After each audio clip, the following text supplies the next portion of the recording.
오늘 말씀은 우리 예수님의 놀라운 승리 선언, 정말 놀라운 승리 예고로 시작됩니다. 31절이에요.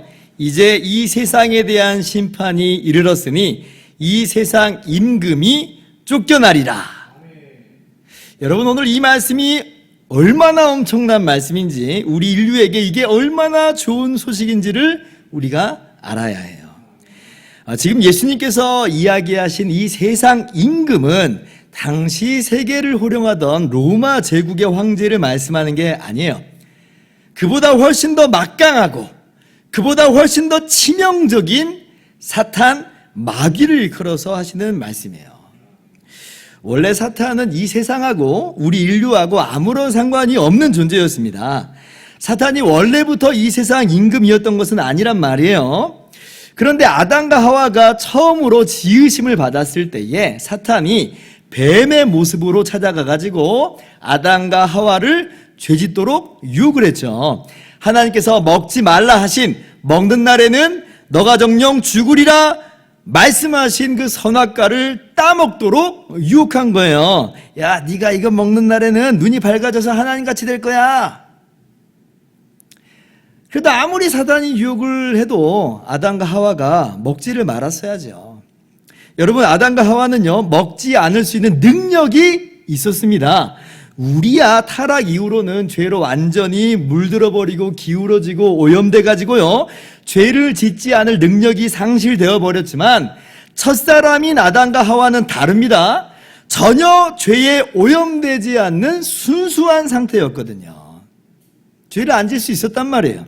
그러나 정말 안타깝게도 아담과 하와가 그 유혹에 그만 넘어가 버렸죠. 죄에 넘어진 거예요. 그래서 그 결과 인류에게 행복이 찾아오기는커녕 오히려 죄를 지은 대가로서 죽음이 찾아왔어요. 죄의 싹은 사망이라. 그리고 사탄은 그 죄와 죽음을 가지고 이제 인류 위에 마치 왕처럼 군림하기 시작한 거예요. 에베소서 2장 2절은 이렇게 말씀합니다. 그때에 너희는 그 가운데서 행하여 이 세상 풍조를 따르고 공중의 권세 잡은 자를 따랐으니 곧 지금 불순종의 아들들 가운데서 역사하는 영이라. 죄를 범하는 자마다 죄의 종이다. 죄를 짓는 자는 마귀에게 속하나니 마귀는 처음부터 범죄합니다. 그러니까 이제 우리 인류는요, 꼼짝없이 죄의 종이 되었고 사탄, 마귀의 종이 되어버린 거예요. 그러니까 이게 얼마나 끔찍한 비극이에요. 여러분, 우리가 하나님을 떠나면 하나님을 벗어난 자유인이 되는 게 아닙니다. 다들 그럴 줄 알고 하나님 없는 세상을 살려고 해요. 무신론자들이 하는 말이 뭐예요? 아마도 신은 없을 것이다. 그러니 네 인생 마음껏 즐겨라. 그래도 괜찮아. 그러면 인생에 행복이 찾아올 것처럼 그렇게 생각을 하고 그렇게 이야기를 해요. 그러나 보세요. 그렇게 쾌락과 향락과 방종을 일삼으면서 살아갈 때에 돌아온 게 뭐예요? 돌아오는 건 인생의 깊은 허무함과 고독. 쾌락에 중독되어서 더 나은 쾌락이 아니면 채워지지 않는 그 끊임없는 갈증과 목마름 속에서 정말 미친 사람들처럼 살아가요. 이게 뭐예요? 자유가 아니에요. 쾌락과 이 죄의 노예가 돼버린 거예요. 돈의 노예가 되고 인기의 노예가 되고 성공의 노예가 되고 그런 것들로 자신을 측정하고 끊임없이 또 측정당하면서 오히려 진정한 자기 자신을 잃어버리게 돼버렸어요. 이것이 하나님을 떠난 이후에 인간에게 찾아온 비극입니다. 사탄은요, 이런 것들로 우리 인간을 장악하고 있었던 거예요. 공중의 권세 잡은 자다, 이 세상 임금이다 라는 말은 그런 의미입니다. 자, 그런데 오늘 주님께서 뭐라고 말씀하셨다고요? 이제 이 세상에 대한 심판이 이르렀으니 이 세상 임금이 쫓겨나리라. 아담 이래로 인류 역사를 관통해왔던 그 죄의 문제, 그 죄를 가지고 인류에게 임금 행세를 해왔던 사탄의 권세를 예수님께서 박살을 내겠다는 거예요. 그러니까 오늘 주님의 선언이 얼마나 어마어마한 선언인지, 평생을 이 죄와 사망에 종살이하던 우리들에게 이게 얼마나 놀라운 자유의 선언인지 이러한 회복의 선언은 세상에 없어요. 이 세상 그 어떤 것으로도 바꿀 수 없는 최고로 좋은 소식인 거예요. 자, 그런데 예수님께서 어떻게 이 일을 행하시겠다는 것인가 할 때의 32절입니다. 내가 땅에서 들리면 모든 사람을 내게로 이끌겠노라. 33절 같이요. 이렇게 말씀하시면 자기가 어떠한 죽음으로 죽을 것을 보이심이라. 예수님이요, 무슨 사탄하고 툭탁거리면서 싸우시겠다는 것 아니에요. 여러분, 사탄이 어떻게 감히 하나님의 아들이신 예수님께 덤빌 수 있겠어요? 그건 말도 안 되는 이야기예요. 그런데 예수님께서 뭐 사탄을 그렇게 박살내신다 한들, 문제는 그렇게 해서는 우리를, 죄에 빠진 우리 인류를 구출해낼 수 없다는 거예요. 그렇게 해서 툭탁거리면서 싸우시는 것은 아무런 의미가 없어요. 왜냐하면 이 죄의 문제, 죽음의 문제는 근본적으로 이 사탄하고 관련된 문제가 아니에요. 죄인을 심판하시는 하나님의 공의의 집행이거든요. 공의의 집행. 의로우신 하나님의 심판이에요. 선악과를 먹는 날에는 죽으리라 하나님 말씀하셨잖아요. 사탄이 이 하나님의 공의의 심판을 빌미로 해서 인류에게 군림하는 거예요. 사탄 자신의 권세로 인류를 굴복시킨 게 아니라는 말이에요. 그러니까 이게 지금 사탄만 없앤다고 해서 될 일이 아닙니다. 죄의 문제, 죽음의 문제가 해결돼야 그것을 빌미로 인류를 괴롭히는 사탄의 권세가 무장해제되는 것이고, 그렇게 되어야 사탄이 진짜로 쫓겨나는 거예요. 그래서 예수님이 행하시는 일이 뭐냐? 다름 아니라 우리 죄를 대신해서 십자가에 매달려 죽으시는 거예요. 우리의 죄를 짊어지고 우리의 죽음을 대신 당하시는 거예요.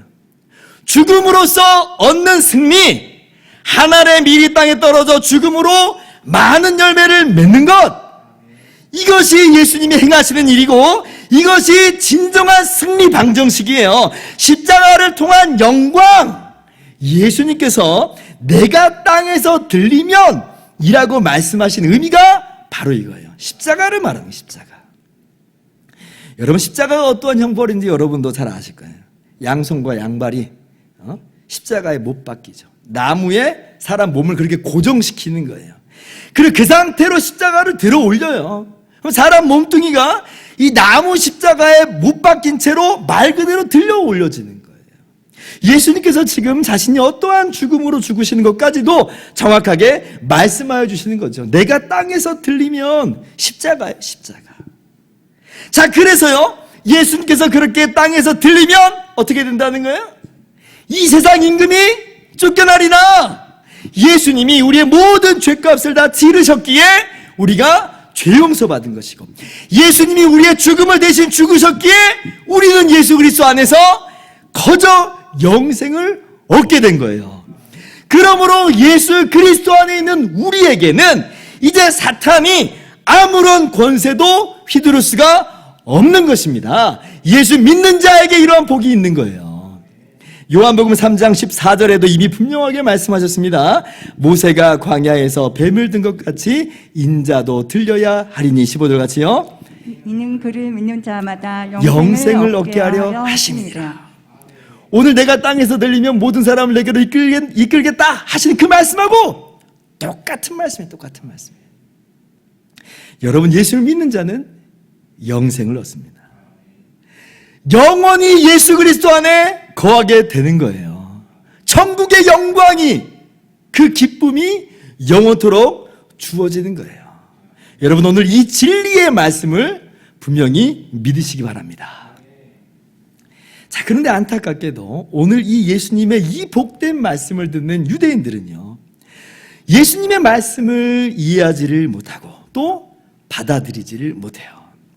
참 신기한 건 오늘 유대인들이요, 땅에서 들리면이라고 하는 말이 예수님이 죽임당한다고 하는 것을, 그거는 올바르게 이해한 것 같아요. 그런데 정작 그들이 이해할 수 없었던 건 뭐냐면, 구원자 그리스도는 그러면 안 된다는 거예요. 그리스도는 영원히 살아서 자신들을 통치하는 분이라 하는 거예요. 그러니 예수님이 그리스도라면 예수님이 땅에서 들린다는 말 자체가 그들에게는 모순으로 들리는 거예요. 모순으로 들리는 거예요. 그래서 34절에 반문하는 게 뭐예요? 예수 당신이 스스로 그리스도 인자라고 하는데 당신이 말하는 인자는 도대체 누구냐? 우리는 땅에서 들린다는 당신을 성경이 말하는 인자로 그리스도로 도저히 받아들일 수가 없다. 여러분, 이 대화들을 보면 정말 너무나 안타까워요. 예수님께서 지금까지 그렇게 설명을 많이 하셨는데, 정말 예수님께서 무수하게 많이 행하신 그 기적들로 증명까지 해주셨는데 안 믿는 거예요. 안 믿는 거예요.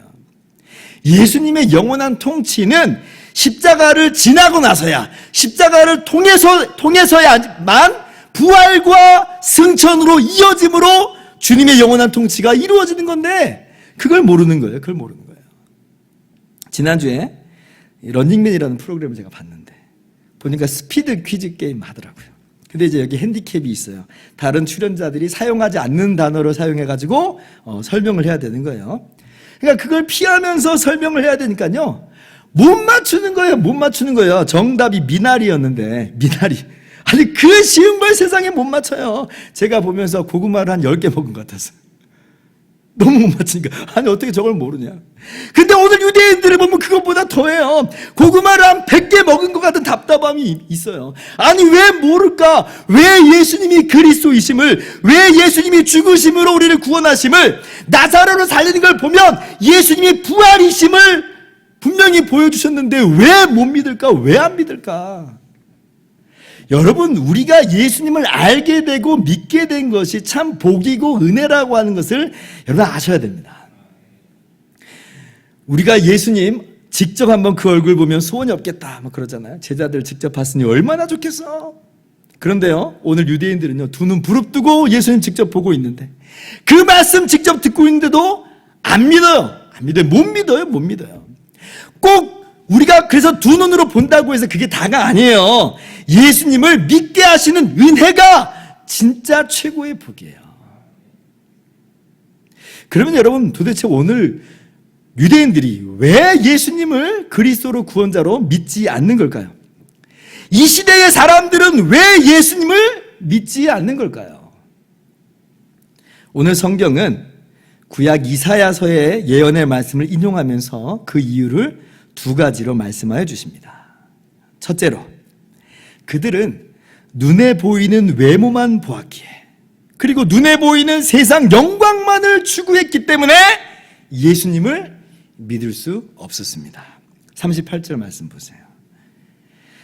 주여, 우리에게서 들은 바를 누가 믿었으며 주의 말이 누구에게 나타났나이까 하였더라. 그들이 능히 믿지 못한 것은 이 때문이라. 여러분, 이 말씀은 그 유명한 이사야서 53장 말씀을 인용한 거예요.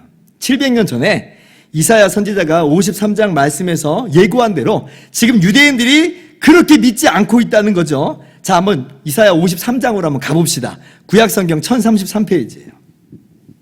왜 이들이 그럼 믿지 않았다는 거냐? 53장 1절을 보면, 자, 구약성경 1033페이지입니다. 53장 1절, 우리가 전하는 것을 누가 믿었느냐? 여호와의 팔이 누구에게 나타났느냐? 그렇죠? 아까 요한복음 12장 38절 말씀하고 똑같은 말씀이에요. 자, 2절 말씀 같이 한번 읽어봅시다. 시작. 그는 주 앞에서 자라나기를 연한 순 같고 마른 땅에서 나온 뿌리 같아서 고운 모양도 없고 풍채도 없은즉 우리가 보기에 흠모할 만한 아름다운 것이 없도다. 자, 장차 오시는 예수님에 대한 예언의 말씀인데요, 예수님이 어떻게 묘사되고 있어요? 고운 모양도 없고 풍채도 없다. 사람들이 우와 하고 따라다닐 만한 그 어떤 인간적인 매력 포인트가 없다는 거예요. 없다는 거예요. 중세시대의 그림들을, 예수님 그림들을 보면 하나같이 잘생기고 인자해 보이고 친근감 있어 보이고 보기만 해도 이분이 예수님이구나 딱 알아차릴 만한 그런 감동적인 모습으로 그려져 있습니다. 그거 다 이제 진짜가 아니고 화가들이 상상해서 그린 거죠. 근데 저는요, 그 그림들을 다 잘못 그렸다고 생각합니다. 잘못 그렸다고 생각해요. 왜요? 오늘 말씀 보세요. 예수님 고운 모양도 없고 위험 있는 모습도 아니며 아름다운 매력 덩어리의 모습이 아니라는 거예요. 아마 동네에서 마주 침직한 그런 평범한 이웃 사람의 모습이었을 거예요. 그러니까 누가 이분이 그리스도라고 알아차릴 수 있겠어요? 여러분, 그리고 이게 꼭 얼굴만 묘사한 건 아니에요. 소위 출신이나 배경까지 포함한 의미로서의 외모입니다. 그러고 보니 우리 예수님 출신 배경들 한번 보세요. 귀족 집안도 아니고 명망가 집안도 아니에요. 당시 별 볼 일 없는 목수의 아들. 그리고 가진 것이 얼마나 없었던지 태어날 때에 마구간에 말구 위에 누이셨어요. 그렇다고 무슨 예수님의 학벌이나 스펙이 좋아요? 아니에요. 갈릴리 총구석에서 자랐던 너무나 평범한 삶이에요. 그러니까 사람에게 어필이 안 되는 거예요. 왜냐하면 사람들은요, 대체로 그것들을 중시하고 그것들을 좋아하고 그것들만 보거든요. 오늘날도 그렇잖아요. 외모와 배경, 그런 것들이 뭐 면접이나 무슨 성적 평가에 영향 안 준다고 말을 해도 실제 보면 영향 주고 있더라고요. 이게 우리 인간이에요. 그런데 예수님은 그런 게 없어요. 그래서 안 믿어요. 뭐 외모는 그렇다고 치더라도 만약에 예수님께서 이 세상에 그러면 눈에 보이는 세상의 영광을 약속하고 주셨다면 그러면 어떻게 될까요? 사람들이요, 예수님을 그리스도로 믿었을 거예요. 십자가에 달리신 그리스도가 아니라 세상 영광의 그리스도, 로마 제국을 박살내고 이스라엘 나라를 새롭게 재건하는 정치적이고 군사적인 힘 있는 그리스도를 보여줬다면 아마 다 믿었을지도 몰라요. 왜냐하면 사람들은 눈에 보이는 그런 것들에 끌리잖아요. 예를 들어보면 예수님 3년 반이나 따라다닌 제자들이 있잖아요. 근데 3년 반이나 따라다녔더니 다 아파트 한 10채씩 가지게 됐고 로또 다 한두 번씩 당첨됐다, 이렇게 예수님이 하셨잖아요. 그러면요, 당장에 예수님께 열광하는 사람들로 가득 찼을 거예요. 혹시 나한테도 뭐 떨어지는 것 없나 하면서 엄청 쫓아다녔을 거예요. 사실 예수님이 약속하신 영광은 이러한 눈에 보이는 세상의 영광보다도 훨씬 더 찬란하고 아름다운데, 근데 사람들은요, 예수님이 진짜로 가져다 주는 그 천국의 영광, 하나님의 영광을 볼 수 없는 거예요. 보지 않는 거예요. 당장 눈에 보이는 세상의 영광만 자꾸 추구하니까, 그러니까 예수님을 거절하는 겁니다. 우리하고 방향이 다르다는 거죠. 예수님은 세상의 영광 그렇게 가져다 주신 분이 아니에요. 그러나 세상의 영광과 비교할 수 없는 하나님 나라의 영광을 우리 가운데 가져다 주셨습니다. 여러분, 눈에 보이는 외모, 눈에 보이는 화려함, 눈에 보이는 세상의 영광과 성공, 이런 것만 우리가 추구하고 바라보잖아요. 예수님 못 믿습니다. 못 믿어요. 오늘 본문 43절 보세요. 같이 한번 읽어볼까요? 시작. 그들은 사람의 영광을 하나님의 영광보다 더 사랑하였더라. 유대 관리 중에서도 예수를 믿는 사람들이 많았다는 거예요. 그런데 십자가에 달린 예수님 앞에서 어느 누구 하나 예수님을 변호한 사람 없고, 어느 누구 하나 예수님을 따르겠노라고 나선 사람 없어요. 아니, 어떻게 그럴 수 있었을까? 지금 정치적인 영향력이 있는 사람들인데. 왜냐하면 그랬다가는 당장 지금 자신들이 누리는 세상의 영광 잃어버릴까 봐 그런 거예요. 예수님께서 약속하시고 가져다 주시는 바 하나님의 영광보다 세상의 영광이 더 중요하게 보이고 더 크게 보이는 거죠. 그렇다면 이 사람들이 믿는다고 하는 그 믿음은 도대체 뭘까? 여러분, 환난이라고 하는 것은요, 믿음을 흔들어 보는 채와도 같습니다. 채를 막 흔들어 보면 이제 그 위에 수북이 쌓여져 있잖아요. 근데 흔들면 밑으로 다 떨어집니다. 근데 어떤 사람은요, 엄청 잘 믿은 줄 알았는데 막 흔들어 보잖아요. 그럼 다 떨어지고 아무것도 없는 사람도 있어요.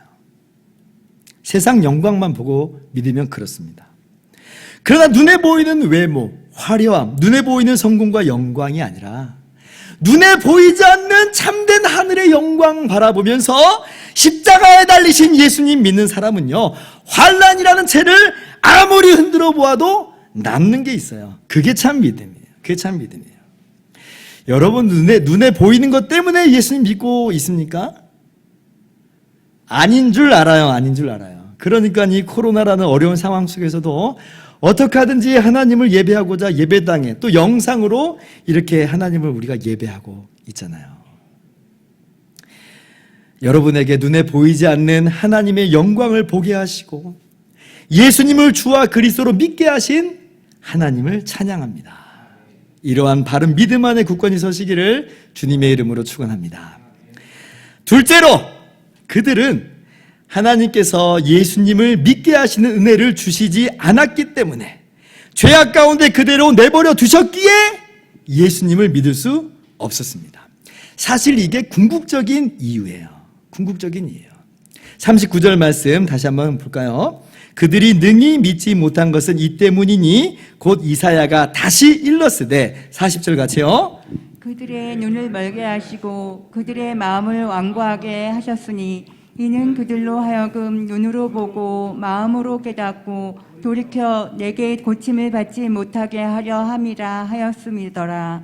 자, 그들의 눈을 멀게 하시고 그들의 마음을 완악하게 하셨으니, 이 말씀은 이사야 6장 말씀을 인용한 말씀인데요. 거기 보면 이사야 선지자가 활동할 당시에 이스라엘 사람들이 이미 깊숙이 악에 찌들어 버렸어요. 종교적으로는 하나님을 배반하고 우상을 섬겼고 사회적으로는 긍휼과 정의를 상실한 그런 모습이었습니다. 형식적으로는 여전히 하나님을 섬긴다 하는 것처럼 보여도 그 내면의 모습들이 붕괴된 그런 상황이었다는 거예요. 그 상황 속에서 하나님께서 이사야 선지자에게 하나님의 영광을 보여주시면서 하나님의 말씀을 전하라고 보내십니다. 그런데 너무 이상한 건 뭐냐면, 너가 가서 하나님 말씀을 전하면 사람들이 회개하고 돌아오는 것이 아니라 도리어 그 말씀을 들을 때에 더 마음이 둔해지고 사람들의 귀가 더 막히고 그 눈이 아무것도 보지 못할 것이라 말씀을 하세요. 우리가 생각할 때는 전부 다 회개하고 돌아올 것처럼 우리가 생각이 되는데 정반대가 될 것이라 말씀합니다. 오늘 이 말씀은요, 예수님의 이 상황을 이미 700년 전에 이렇게 예언하여 주시는 거예요. 요점은 분명해요. 사람이요, 하나님이 그 마음을 열어주시지 않으면, 그 귀를 열어주시지 않으면, 그 눈을 밝혀주시지 않으면 죄에 빠진 인간은 어느 누구도 하나님께 돌아올 수 없다는 거예요. 하나님께서 깨닫는 은혜를 주시지 않으면, 즉 하나님께서 사람을 그 죄 중에 그대로 내버려 두시면 복음의 기쁜 소식을 깨닫지를 못해요. 자신의 그 죄악과 완고함 속에, 완악함 속에서 헤어나오지 못하고 더 완악해져서 멸망해 버리는 거예요. 그래서 사람이 예수님을 주와 구주로 믿게 되는 것에 있어서는 복음의 기쁜 소식이 바르게 전파돼야 됨과 동시에 무엇이 필요하냐면, 그 복음을 믿게 하시는 하나님의 역사, 성령의 역사하심이 반드시 있어야 합니다. 이 믿게 하시는 성령의 역사, 하나님의 은혜가 아니면 우리는요, 예수님을 보아도 보지 못하고 들어도 듣지 못하는 거예요. 오늘 결국 유대인들이 예수님을 믿지 않는 궁극적인 이유가 뭐냐? 하나님께서 이 은혜를 주시지 않고 그들의 죄악과 완악함 가운데 그냥 내버려 두신 거예요. 내버려 두신 거예요. 지금 눈으로 볼 때는 그들 잘 먹고 잘 사는 것처럼 보여요. 그들이 이긴 것 같고 그들이 성공한 것 같고 그들이 더 화려해 보여요.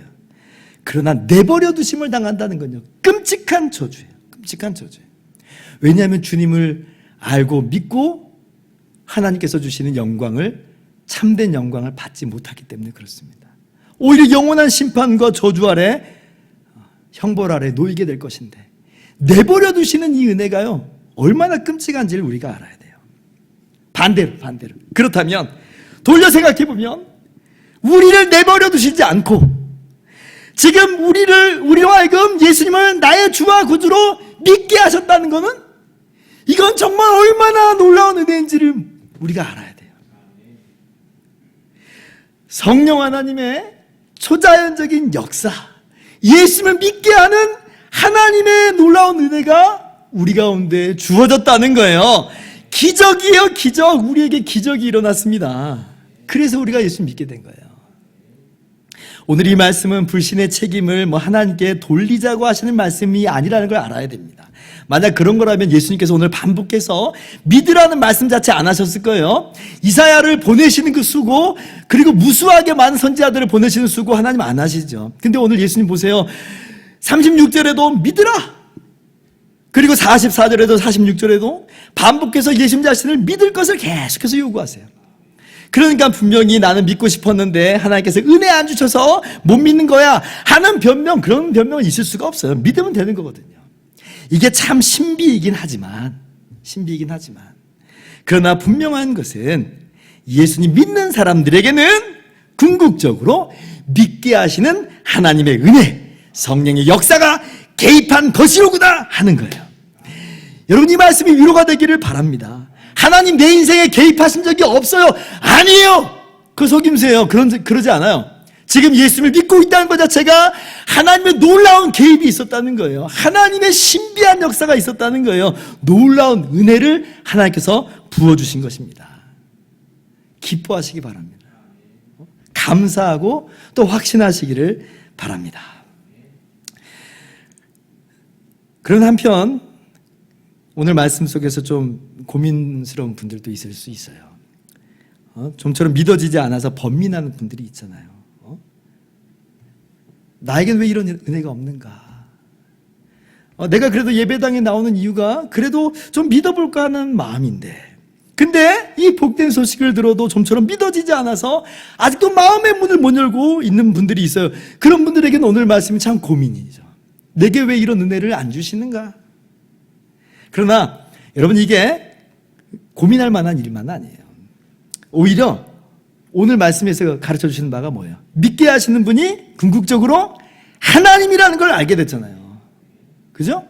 그러면 그 의심과 불신앙을 정직하게 하나님께 아뢰고 은혜를 구하면 되는 거예요. 저도 예수님 믿고 싶습니다. 저에게도 믿음 주세요. 그러면요, 하나님께서는 분명히 하나님의 때에 놀랍게 역사하실 거예요. 아까 42절에 관리 중에서도 믿는 자가 많지만 드러내지 못했다 그랬잖아요. 분명히 그들의 믿음은 의심스러운 게 분명하고 잘못된 믿음이고 책망받는 모습이 맞아요. 그런데 흥미롭게도 예수님께서 십자가에 못 박혀 죽으시고 그리고 무덤에 장사 지낼 때에 이때까지 자신을 숨겨왔던 사람들 중에서 니고데모와 아리마대 사람 요셉이 오히려 이때에 자신의 믿음을 공개적으로 드러냅니다. 요한복음 19장 39절을 보면요, 12 제자들조차 두려워하면서 숨어 지낼 때인데, 근데 아리마대 요셉이 오히려 당돌하게 총독 빌라도에게 찾아가가지고 예수님의 시신을 내어달라는 거예요. 간이 배 밖으로 튀어나왔어요. 예수님 지금 반역죄로 지금 처형당한 건데, 신성모독으로 처형당한 건데, 정말 기적 같은 변화가 일어난 거예요. 어떻게 이런 변화가 일어날 수 있단 말인가? 그러니까 하나님께서 일하시는 역사는 몰라요. 누가 아리마대 요셉이 이럴 거라고 상상이라도 할 수 있었겠어요. 니고데모도 마찬가지예요. 아무도 모르는 밤에 몰래 예수님께 찾아왔던 사람인데, 근데 이 요셉과 함께 예수님을 무덤에 함께 장사 지내는데 예물을 가지고 옵니다. 자신의 믿음을 니고데모도 공개를 해버려요. 여러분, 하나님께서 믿게 하시는 은혜를 주실 거예요. 아직까지 난 믿음 없다고 절망하지 말고요, 믿음이 통 안 생기는 것 같다고 포기하지 말고요, 오히려 그렇기 때문에 믿게 하시는 하나님의 은혜를 기대하며 간구하며 나가실 수 있기를 바랍니다. 이제 말씀을 마치도록 하겠습니다. 한기총 말고 우리 교단도 속해 있는 한국교회총연합이라고, 한교총이라고 하는 그러한 연합단체 회장으로 봉사하고 계시는 소광성 목사님의 인생 이야기가 작년에 국민일보에 연재된 적이 있었어요. 이분이 교회 처음 나가게 된 계기가 고2 때 후배가 교회에 예쁜 여학생들 많다고 교회 가자고 해가지고 그 말 듣고 교회로 따라갔대요. 근데 이제 이분이 좀 성격이 좀 화끈한 분인가 봐요. 교회 첫 발을 내딛었는데 성격상 교회 생활을 열심히 했대요. 근데 교회 생활을 하는 중에도 하나님을 아버지라고는 도저히 말을 못하겠다는 거예요. 다른 사람들은 다 하나님을 아버지라고 부르면서 하나님께 기도하고 나아가고 있는데, 자기도 하나님을 아버지라고 부르고 싶기는 한데, 근데 시골에서 힘들게 농사하고 쌀 팔아가지고 학비 보내주고 기숙사비 보내주는 그 아버지, 육신의 아버지가 미안해가지고, 그분한테 미안해가지고 하나님을 아버지라고는 차마 입이 안 떨어지더라는 거예요. 그래서 새벽기도 나가서 기도했대요.